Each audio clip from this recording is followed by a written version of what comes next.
నమస్కారం, వార్తలకు స్వాగతం. ముందుగా ముఖ్యాంశాలు. ఎన్నికల ప్రచారంలో పాల్గొన్న సీఎం రేవంత్ రెడ్డి, మాజీ సీఎం కేసీఆర్ పై ఫైర్. విద్యాశాఖ మంత్రి బొత్స సత్యనారాయణ మీడియా సమావేశం, పలు అంశాలపై వివరణ. ఎన్నికల ప్రచారంలో భాగంగా సీఎం రేవంత్ రెడ్డి పాల్గొన్నారు. ఈ సందర్భంగా ఆయన ప్రసంగించారు.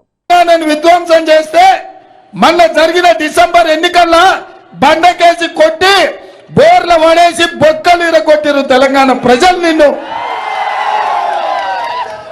అయినా నీ బుద్ధి మారలేదు, నీ వంకర ఆలోచనల మార్పు రాలే. నిన్న మొన్న అలా కొడుకు అంటుండు, కారు ఖరాబ్ అయింది, కార్ఖానకు పోయింది, మళ్ళీ వస్తుందని. వస్తుందా నాయన? వస్తుందా? వస్తుందా? వస్తుందా? కేటీఆర్, నువ్వు ఏం చేసినా, తల కిందికి కాలు మీదికి కొట్టి తపస్సు చేసినా ఖరాబై కార్ఖానకు పోవుడు కాదు. అనుం జడి కార్ఖానకు పోయింది, అక్కడి నుంచి అక్కడనే జుమ్మరాత్ బజార్లో తూకానికి అమ్మాల్సిందే నీ కారును. నీకు తెలియదేమో కానీ మీ నాయనకు తెలుసు. అందుకే మీ నాయన బస్సు వేసుకొని బయలుదేరండి, ఇంకా కారు రాదని.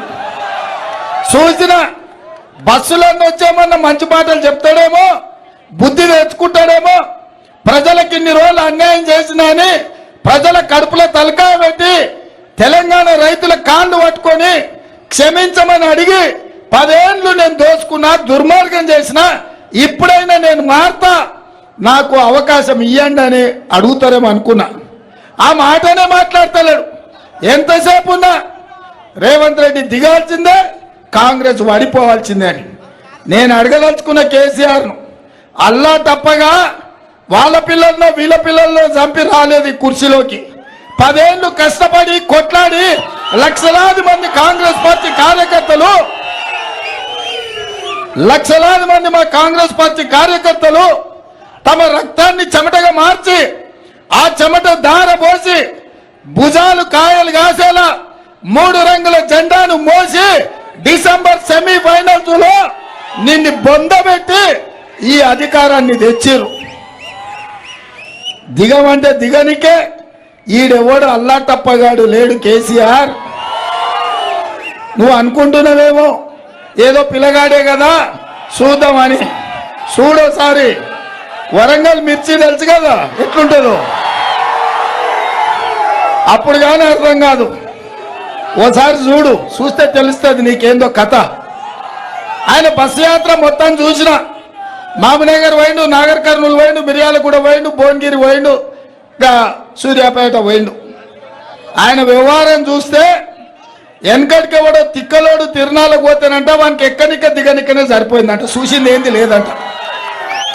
చంద్రశేఖరరావు కూడా ఇవాళ ఎవరిని మభ్య పెట్టడానికి బస్సు వేసుకొని బయలుదేరినవయా? 10 ఏళ్ళు నువ్వే కదా ఉన్నది, నీ దుర్మార్గానికే కదా తెలంగాణ బలైపోయింది. నీ అన్యాయంతోనే కదా 2 లక్షల ఖాళీలు ప్రభుత్వంలో పడావు పడ్డాయి. నేను వచ్చిన వెంబడే 3 నెలల్లో 30,000 ఉద్యోగాలు ఇచ్చిన. ఎవడన్నా తలమాచినోడు యాడిచ్చినాం అంటాడేమో అని ఎల్బీ స్టేడియంకు 30,000 మంది నిరుద్యోగులనే కాదు వాళ్ళ తల్లిదండ్రులను పిలిచి వాళ్ళ కళ్ళల్లో ఆనందం చూసి వాళ్ళకు నియామక పత్రాలు నేనే స్వయంగా చేతికిచ్చిన. నేను వచ్చిన 48 గంటల్లోనే మా ఆడబిడ్డల కళ్ళల్లో ఆనందం చూడాలని ఆర్టీసీ బస్సులో ఉచిత ప్రయాణం కల్పిస్తే ఇవాళకి దాదాపుగా 40 కోట్ల మంది ఆడబిడ్డలు ఆర్టీసీ బస్సులో ఉచితంగా ప్రయాణాన్ని పొందింది. అదేవిధంగా 40 లక్షల కుటుంబాలకు 500 రూపాయలకే ఇవాళ సిలిండర్ వాళ్ళ ఇంటికి చేరుస్తున్నాం. దాదాపుగా 50 లక్షల కుటుంబాలకు, పేదవాళ్లకు, తెల్ల రేషన్ కార్డు ఉన్నోళ్లకు 200 యూనిట్లు ఇవాళ ఉచితంగా కరెంట్ ఇస్తున్నాం. 4.5 లక్షల ఇందిరమ్మ ఇండ్లు 22,500 కోట్లతోటి ప్రతి నియోజకవర్గానికి 3,500 మంది పేదలకు 5 లక్షల రూపాయల చొప్పున ఉచితంగా ఇవ్వాలి అని ఇవాళ మా ప్రభుత్వం మంజూరు చేసింది. రాజీవ్ ఆరోగ్యశ్రీతోని 10 లక్షల రూపాయలు ఉచిత వైద్యానికి అందిస్తున్నాం. అత్యంత ముఖ్యమైన బీసీ జనాభా రాష్ట్రంలో ఫార్మర్ గవర్నర్ తమిళసై మీడియా సమావేశం నిర్వహించారు. ఈ సందర్భంగా పలు అంశాలపై ఆమె మాట్లాడారు. Which has been implemented by our Honorable Prime Minister Modi ji should continue. So the people of Telangana, my brothers and sisters, definitely will support BJP. And I have a special bonding with the people of Telangana. Nobody can disconnect that bonding.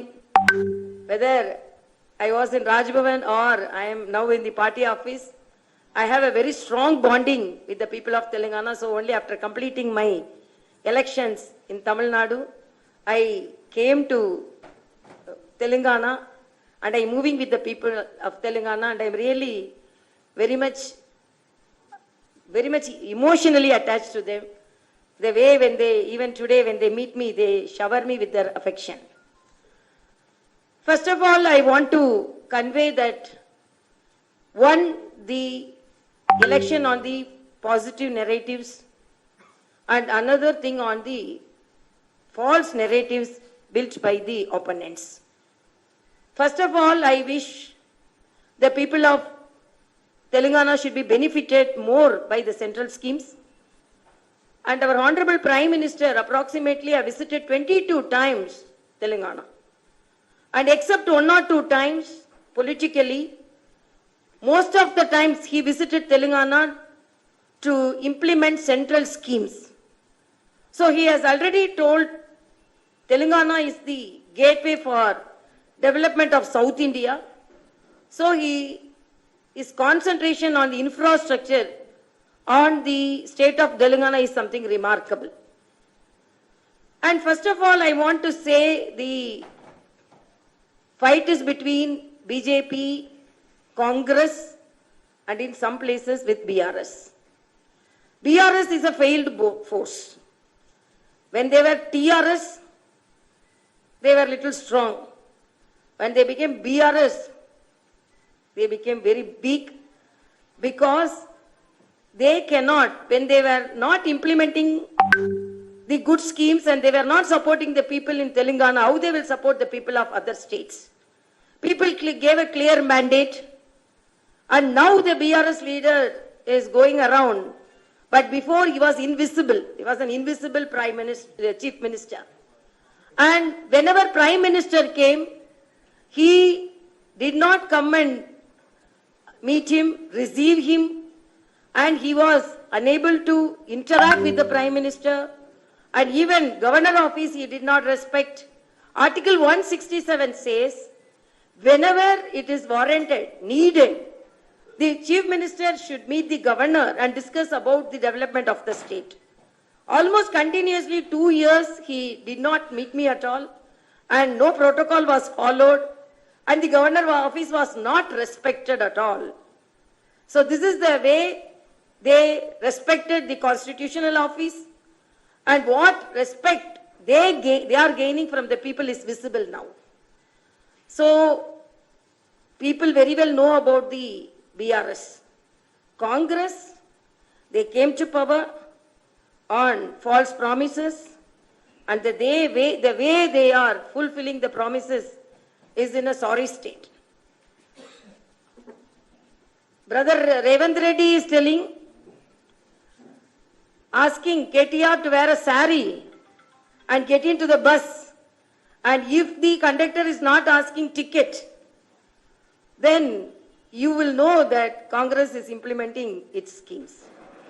KTR is telling, you wear a sari and get into the bus, and you are not giving 2,500 which was promised for my sisters. So you wear a sari, I feel sorry for them, because they think this is the women empowerment. But our Honorable Prime Minister's implementation of the Mudra loans, 64% of the Mudra loan beneficiaries were women. Startup, 84%.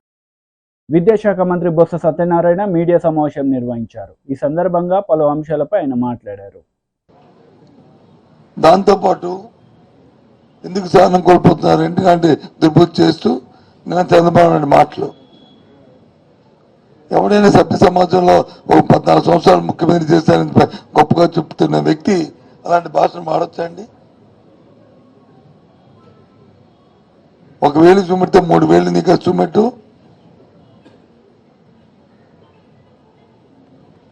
ఎవరికైనా తల్లే కదండి.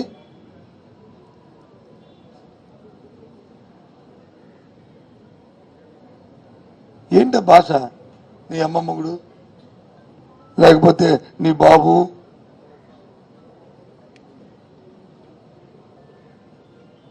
ఈ పదాలన్నీ రాజకీయంలో సభ్యసభ ఆశిస్తారండి.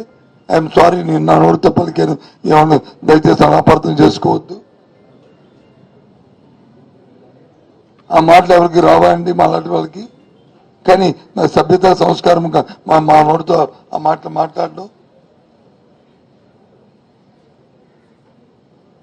ఏం message ఇవ్వదలుచుకున్నా ఈ సమాజానికి? ఎలాంటి వాక్యాలు నిజమైన మాట్లాడుకుంటూ అసలు మనిషి పుట్టావా నాకు అర్థం అవట్లేదు. ఈ సమాజాన్ని ఏ రకమైన పరివర్తన చేయడానికి ప్రయత్నం చేస్తున్నాం రాజకీయంగా? మనుషులు మాట్లాడినా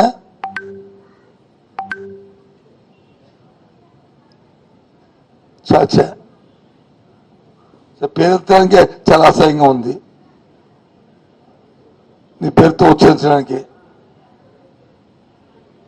ఒక పక్క వచ్చి మేలు జరుగుతుంటే దానికి వచ్చి 6 గంట మొక్కలెడ్డి వాళ్ళ చావులకు కారణం అవుతున్నావు. ఒక పక్క వచ్చి వాళ్ళ సర్వైవల్కి వచ్చి నిజ జీవితంలో వాళ్ళ సర్వైవల్కి వచ్చి దాన్ని అడుగుతున్నావు ఎన్నికల ఆశ పెట్టుకొని. ఒక పక్క వచ్చి మన ఆత్మగౌరవానికి సంబంధించిన అంశాలని ఆపుతున్నావు ఎన్నికల కమిషన్ తోడు పెట్టుకుని.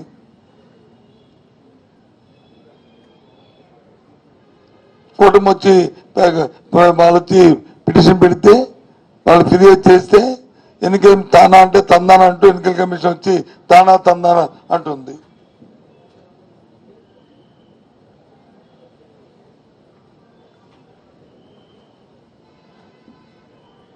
ఎన్నికల నిబంధనలకి రాజ్యాంగానికి మేమేమి వ్యతిరేకం కాదు. కానీ వాస్తవాలు పరిశీలించాలి, ఆ గ్రావిటీని పరిశీలించాలి. అంతేగాని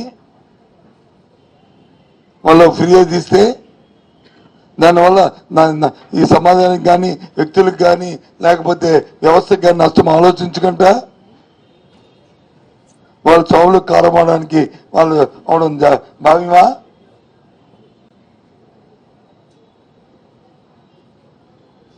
ఆ భాష మాట్లాడినప్పుడు ఏ విధమైన చర్య తీసుకున్నావు ఎన్నికల కమిషన్? ఈ చావుకు కారణాలకి ఏం చర్య తీసుకుంది ఎన్నికల కమిషన్? ఇవాళ రేపు రైతాంగానికి వచ్చి ఇన్పుట్ సబ్సిడీ అందకపోతే రేపు వేసుకునే పంటకు వచ్చి నష్టపోతే దానికి ఎవరు బాధ్యులు? విద్యార్థులకు వచ్చి విద్యార్థులు అందకపోతే వాళ్ళు అకాడమిక్ కంప్లీట్ అయినప్పుడు వాళ్ళకి ఆ విద్యా సంస్థ వచ్చి వాళ్ళ పరిస్థితి కూర్చోబెట్టకపోవడం కానీ టీసీలు ఇవ్వకపోతే ఎవరు బాధ్యులు?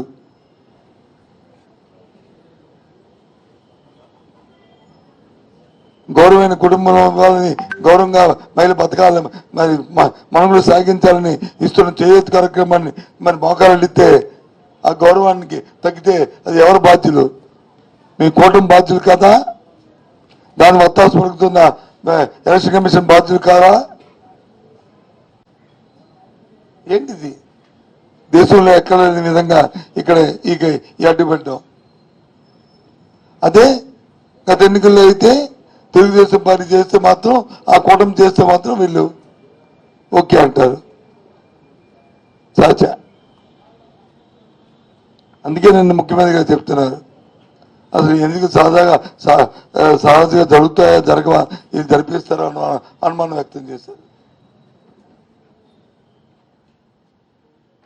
పూర్తిగా దీన్ని ఖండిస్తున్నాం. ఎన్డీఏ కూటమి నేతలు మీడియా సమావేశం నిర్వహించారు. ఈ సందర్భంగా పలు అంశాలపై వారు మాట్లాడారు.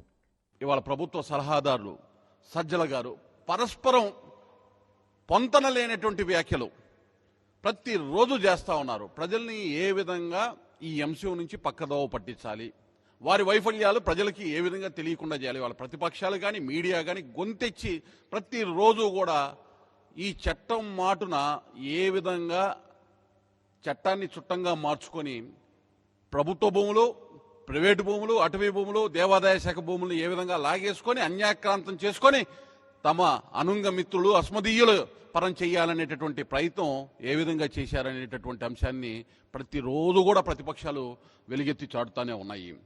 దీన్ని ఒకరేమో మంచి చట్టం అంటారు, మరొకరేమో చట్టం అమల్లోనే లేదంటారు వీళ్ళు, వేరొకరు అమలు చేసేది కేంద్ర ప్రభుత్వం అంటారు. ముఖ్యమంత్రి కానీ, మంత్రులు కానీ, సజ్జలు కానీ ఒక్కొక్కళ్ళు ఒక్కొక్క రకంగా మాట్లాడుతుంటారు. మీరు గమనించండి, ఒక్కొక్కళ్ళు ఒక్కొక్క ఆ అంశంలో ఒక్కొక్క పాత్రను తీసుకొని ప్రతిరోజు వచ్చి వాళ్ళు మాట్లాడే విధానాన్ని కూడా మీరు గమనించండి. ఆ పాత్రదారులు వాళ్ళు ఏదైతే స్క్రిప్ట్ ఉందో ఆ స్క్రిప్ట్ ప్రకారం మాట్లాడుతూ ఉంటారు.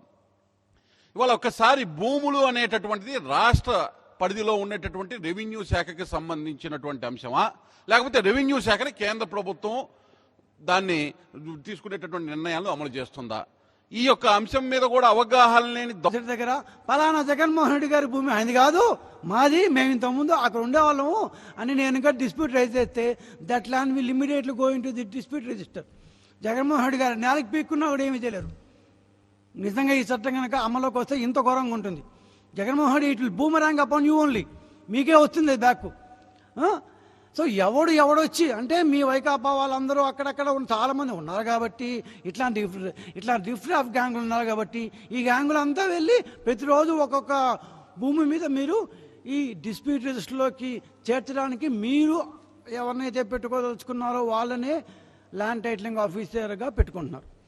సరే, ఇది కాకపోతే ఇందాక దాన్ని శివసేన చెప్పినట్టు 2 ఏళ్ళు ఒకడు యూఎస్ఏలో ఉంటాడో, ఇంకో చోటు ఉంటాడో, బీహార్లో ఉంటాడో, ఎక్కడెక్కడ ఉద్యోగార్థం రకరకాల చోట్ల పోతుంటారు. పాపం వాళ్ళ ల్యాండ్ ఈ డిస్ప్యూట్ లిస్ట్లో చేర్చేస్తారండి. ఏముంది, ఒకడు పోయి వచ్చిన కాగితం ఇస్తాడు, ఆ కాగితం ఇవ్వగానే సింపుల్గా డిస్ప్యూట్ లిస్ట్లోకి వెళ్ళిపోతుంది. ఆ తర్వాత 2 ఏళ్ళు ఇంకా మనుషులకి పని పాట ఏముండకూడదు. ప్రతిరోజు నా ల్యాండ్ ఉందా లేదా చూసుకుంటూ ఉండాలన్నమాట. ఏమో జగన్మోహన్ రెడ్డి బుర్ర ఏమన్నా పెట్టావు అసలు? నువ్వు 3 సార్లు తెప్పించుకున్నావు బ్యాక్.